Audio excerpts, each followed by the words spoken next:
America has been a country for over 200 years. But America has struggled through many conflicts and many wonders.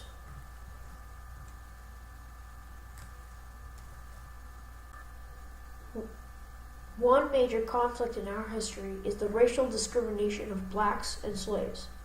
Slavery was legal in the United States for about 200 years, but America itself has ignored the entire topic of slavery in the U.S. for 80 years, until 16th President Abraham Lincoln felt like slavery was inappropriate for a free country. Abraham Lincoln tried to abolish slavery in the southern states, but the southern states refused. The southern states, such as South Carolina, Mississippi, Florida, Alabama, Georgia, Louisiana, Texas, North Carolina, Virginia, Tennessee, Arkansas, Kentucky, and Missouri, all followed Jefferson Davis into creating the Confederate States of the U.S. And thus the Civil War began. The siege of Fort Pulaski, 1862, started with the conflict of the Confederate force blocking the port of Savannah. The conflict ended with a compromise when the Confederates surrendered the fort, which was one victory for the Union in the Civil War. Fort Pulaski was finished being built in 1847. It took 18 years to build and around 25 million bricks. Actually, many U.S. territory forts were constructed in this time period. After the War of 1812, the United States built a whole system of forts to protect the nation, the Third System forts. Many Civil War forts are Third System, but by the time of 1860, the forts were outdated for new technology. Charles H. Olmsted, a major, was placed in command of Fort Pulaski, 385 men and 48 cannons to protect it.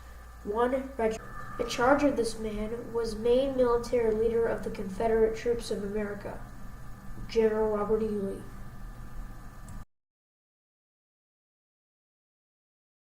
Fort Pulaski is located on the Cockspur Island, Savannah.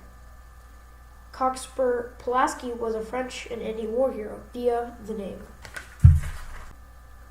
Fort Pulaski was a target of the Union because of their power blocking the port of Savannah, which the Union could access their troops to. The entire U.S. military was led by General Ulysses S. Grant. At the age of 42, he commanded the entire U.S. Army. A large army of 10,000 officers, 15 warships, and 36 transports he used to defeat Fort Pulaski. The large army kept sieging for 112 days until a final 30-hour bombardment.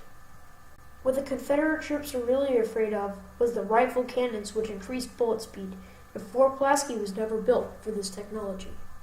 After 30 hours of non-stop cannon shooting, a bullet hit the gunpowder stash and blew up a wall sector of Fort Pulaski. Charles H. Olmsted got news from General Robert E. Lee to surrender. The Confederates did what they had to do and lost 2 soldiers to the whole thing. Fort Pulaski then became a U.S. military fort. That was one win towards the end of the Civil War, causing black slaves to be free. Even after the war, blacks had racial differences, but today blacks and whites share their differences.